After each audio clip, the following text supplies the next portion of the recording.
everyone and welcome to CFC Fan TV. This is my post-match review where Chelsea have just won against Crystal Palace at the Bridge 3-1.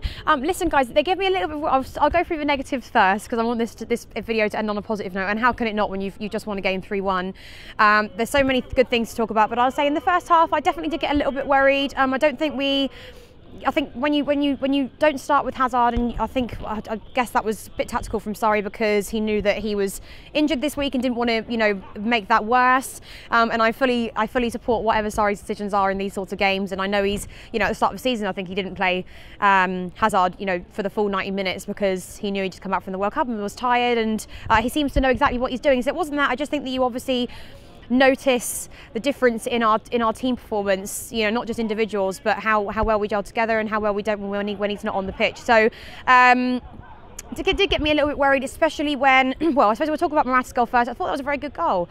And one thing I'm seeing from him there, it was very quick thinking from him, sort of turn and just ping it in, and I don't think the goalkeeper had a chance. So yeah, I was thrilled with that. But then when they equalised, I thought Townsend's goal was really good. I thought the build up to it, and that's something that I think we need to work on. If you lose the ball in the middle of the field, they made some very quick passes, and for a minute, I thought that's the sort of stuff that we normally see from Chelsea or other top four sides. So I didn't really expect that from Palace so soon. I know they've got some good players in their squad, but I was a little bit disappointed that we ended up being 1-1.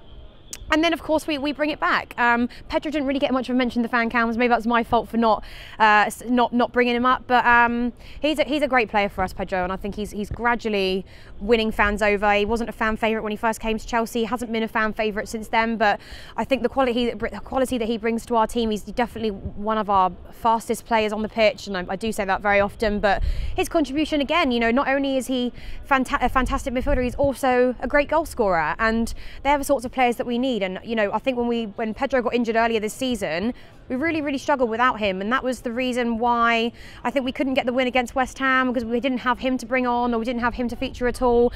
And I love the way Sarri's playing at the moment, because actually in these sorts of games he makes very quick decisions. If this was last season, Conte probably would have waited till about the 80th minute, and Conte has some fun, created some great memories for all of us winning the league. But I think the difference between him and Sarri is that Sarri knows when something's not going right, and he makes that change in the 60th minute, which means that actually, when you've got a team that aren't collectively performing as well as they have done beforehand, you bring somebody on the 60th minute, they can make a change. You can't physically expect the whole game to turn on its head if you bring somebody on the 80th minute. So that's one thing that I'm loving seeing from Sarri. And today, again, he brings on Hazard and Kovacic, and what a difference those players make.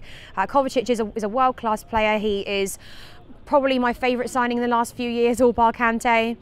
And I think we're going to see way more from him. I think especially when we get back to play in Champions League football, if we can keep hold of him next year, I really hope that's something that we can sort out. And I reckon, although it's not on the cards at the moment, I do reckon that'll be something for the future to look forward to. So yeah, fantastic player, a good 3 points in the end. And yeah, I suppose Everton next week on a Sunday. And again, I don't think it's going to be an easy game. I think we'll see something very similar to this game, but because they have some good players, but I do think that we can win it. And I think hopefully Hazard is back to, thank goodness that car stopped then from beeping. My cameraman's like, I don't know if we can carry on with this, but now I hope by then that Hazard is definitely back to his full fitness, and then he can start the game, because I think we're going to need him in that game.